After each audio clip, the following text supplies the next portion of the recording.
Well, a year of war is certainly taking its toll on Israeli society, and that includes how it produces food. Farms are under constant rocket fire, and many farmers are leaving their fields to answer the call to arms. The impact on Israel's food supply could become a threat to the nation's survival. CBN's Julie Stahl reports. Since the October 7th attack, almost 90% of Israel's farmers have reported significant damage to land, equipment, and livestock. As for servicing the fields, most foreign workers have fled, and many farmers are serving as reservists, with others included in the 80,000 evacuated from growing hostility in the north.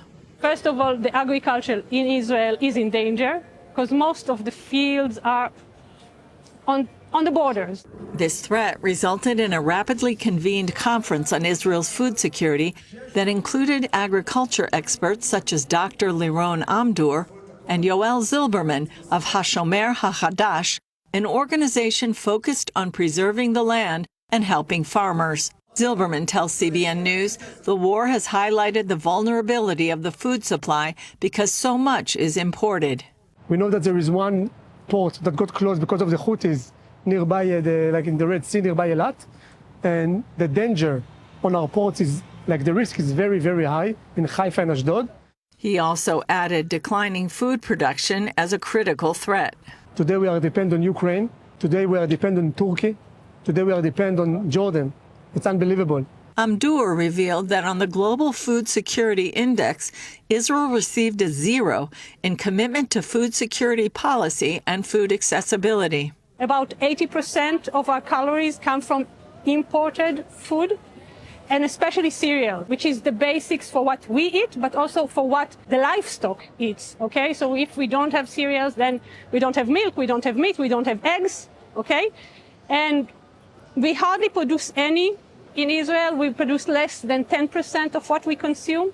Agriculture industry had lost like 10,000 farmers in the last 20 years. Zilberman blames that on the collapse of agricultural collectives known as kibbutzim, combined with the nation's focus on technology and startups. Amdur hopes that given these exposed threats, Israel might see this as a turning point leading to transformation. First of all, food security became an issue. The Ministry of Agriculture and Rural Development, I think about a month ago, they changed their name to the Ministry of Agriculture and Food Security, because there was no government agency to deal with food security in Israel. Amdur has worked with members of HaShomer HaChadash on a strategy to regenerate agriculture by building on the organization's achievements of the last 17 years. We actually built the biggest volunteer organization in Israel. Today we have more than 250,000 volunteers that came to help the farmers. We built like a one-stop shop for a farmer in Israel. They have boarding schools for children that work in the morning for 4 hours on farms, on actual farms, commercial farms, and then they go and study and finish their high school diploma. And the idea is that these young people will be the future farmers of Israel, including with a youth movement with more than 20,000 kids from all around Israel, including Bedouin kids that wanted to join to our youth movement. They said, we want to be part of this story, part of the story of Israel. Daniel Chisen has spent his final school year with HaShomer before entering the IDF. After the army, I would love to be a part of farm work, working on the land. I feel that there's a deeper meaning, an existential meaning. It's tied to our identity and who we are as Israelis. In looking further into the future, Zilberman moved the focus to technology as a key in sustaining the country. Bringing in technology and bringing in all the new innovations of AI. I think that in many, many ways this will build the future in Israel, and we need to do a very, very fast move to make sure that Israel will be food independent. Julie Stahl, CBN News. Well, it's an incredible thing that's happened to Israel, and when you look at what was happening in the Gaza envelope, 60% of all the fruit and vegetables consumed in Israel were all grown in that Gaza envelope. And now all of those fields are going fallow.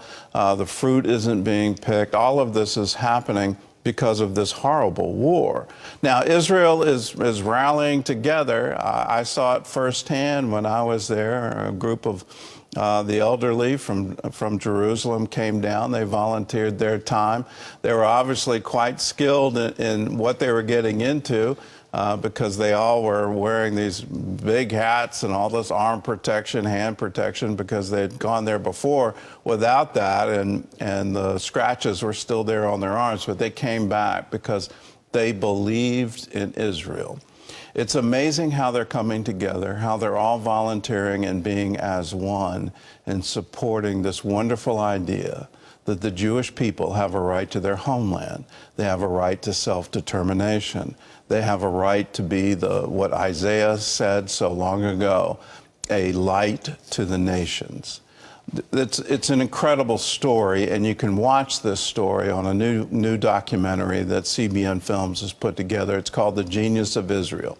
For a gift of any dollar amount, and your contribution is going to go into the production of future documentaries. Right now, we're working on one called The Oracles of God. How did we get the scriptures, and can we trust the scriptures that were given to us? The wonderful answer is yes, we can. The same Bible that we're reading today is the same Bible that Jesus and his disciples had 2,000 years ago. It's all can be traced through archaeology. We can have confidence in our scriptures, and we need to get that movie out too. But right now, it's Genius of Israel. Your contribution will go into the future production, and to get a DVD copy, The Genius of Israel, along with instant 4K streaming access, you can get it by just calling us, 1-800-700-7000, or you can go to geniusofisraelfilm.com. You can also text us, text GENIUS to 80888. It'll inform you what is the secret to Israeli culture. How do they come together despite all of their differences and say, yes, we want to change the world. We want to be a light to the nations. It's yours for a gift of any dollar amount. All you have to do is call.